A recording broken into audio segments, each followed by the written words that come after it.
Hello everyone, this is Nimish and today we're going to review the movie Neram starring Nivin, Pauly, Nazriya and directed by Alphonse Putharen who also made the biggest blockbuster Premam, and this was his first movie if I'm not mistaken. And I've also heard many of the kind of facts that these guys are a group of friends, they make movies together, they work together, Nivin, Alphonse and many other guys. So that's great. It's good to know that they are a team and they work together and they're growing as superstars and characters in their own way, in their own field. So that's great. Now, about Neram itself, let's get into this review. This is going to be more of a discussion about what I thought the director was thinking and how it didn't perfectly get executed on screen. Now, when I was watching the movie, the first thing that came to my mind was why was the villain appearing in several places continuously?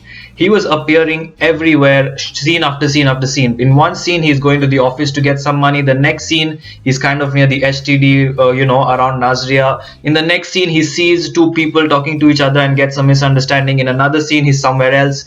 So it felt to me that the villain is just being everywhere, and although it may be a small town, it may be the same area, it may be set in a very small locality where he actually can be everywhere and he's on the road, but I think the execution of that should be better, and it should make a little more sense as to give him some time to go from one place to another, give the characters some time to reach those places and situations and build it up.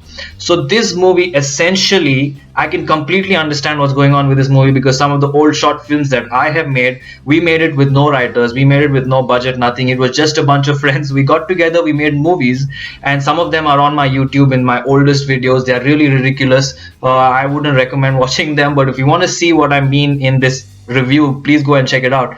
What you'll see is that there are a bunch of scenes which I wrote, and I really loved those scenes and I wanted those scenes to be there. I wanted these plot points to be there in the movie, but I was not a writer. No one is a writer. We don't make movies with a budget, so we just made these bunch of scenes in the best way we could and tell a story. So there was no flow, there was no build up, there was no start, beginning, end, there was no smooth transition between scenes. It just felt like a bunch of scenes brought together. There may be a bunch of very good scenes, but they're just brought together and the plot points are brought together, and it seems like whoop, you have a movie. In half an hour you have this movie which tells you everything. It's so fast.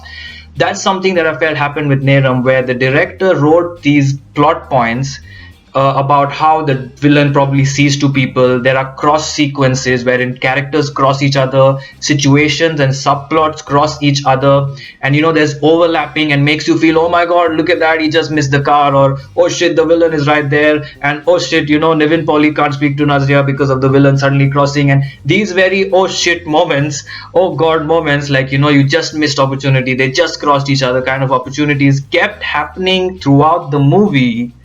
But what I feel is that this is what the director wanted to show, but they did not have a very good writer, or they did not focus on the writing so much for them to actually build those scenes up and highlight them more than they should have been. So currently what happened is the whole movie felt like a bunch of highlighted scenes and sequences where there was no build up, there was no transition between the scenes, there was no proper character writing involved. It just felt like, let's make this fun, suspenseful thriller kind of a with a little comedy in it. Let's put these important plot points together.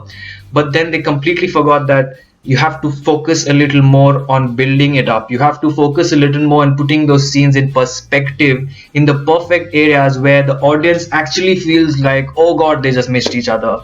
What happened after first half an hour is that all the scenes were like, oh my god, they missed each other, oh my god, they're crossing each other, oh the villain is here, the villain is there.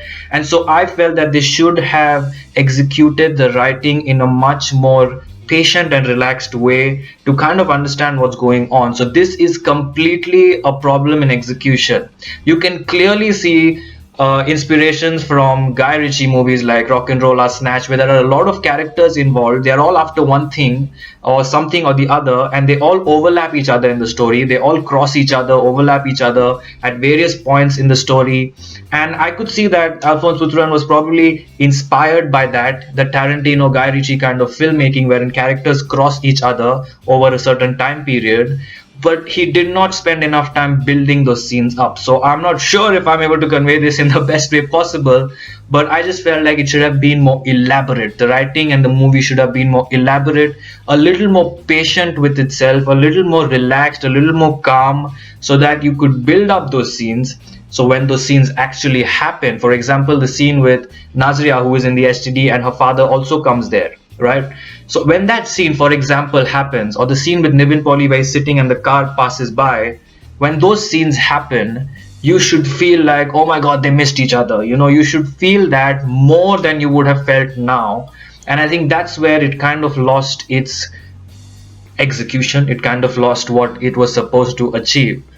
The second half of this movie, though, is much more simpler, straightforward. It kind of falls into place. And I'm not sure how they shot this movie, whether it was from beginning to end or random scenes, but you could clearly see a progression in the direction and the ability and the experience that was going through while they were making this movie, because towards the end, especially in the hospital scenes, this movie then started getting really good. It started getting more falling into place, patient with itself.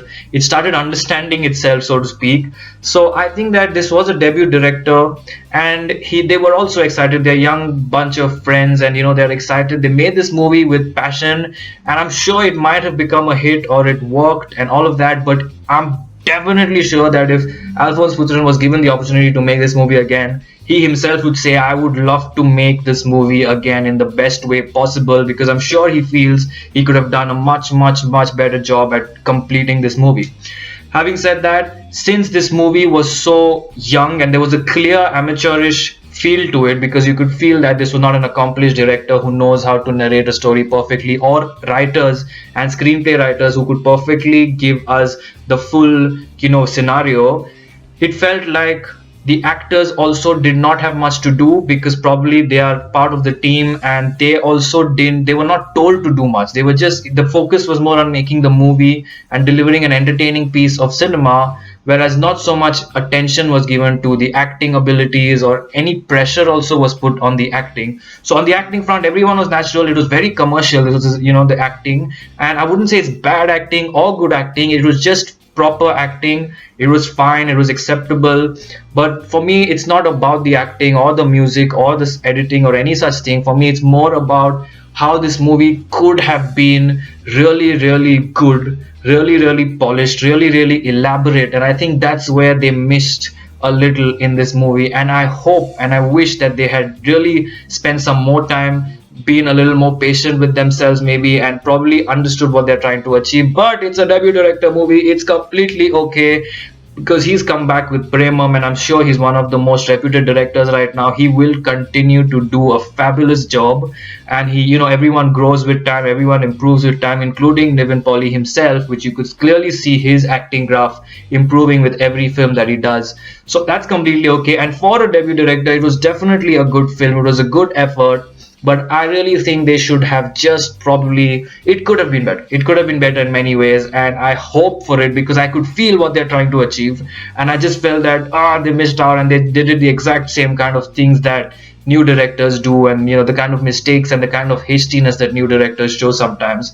So that's what I felt about Neram. I'm going with 2.5 stars for Neram, because although it could have been better and my review should be 2 stars, I feel that it was entertaining. I feel that there was nothing wrong with it in terms of, or nothing horribly wrong with it. So 2.5 stars, one time watch, entertaining watch, good movie. I'm sure many people like this movie a lot, especially if you're not exposed to a lot of international movies or a lot of movies with such plot points, then you will love this movie. On the other hand, if people are exposed to many thrillers or many such overlapping character driven movies, you will feel that this was a less than perfect or a far from perfect effort. So I'm going with 2.5 stars for Neram. I hope you like this review. Like, comment, share, subscribe, and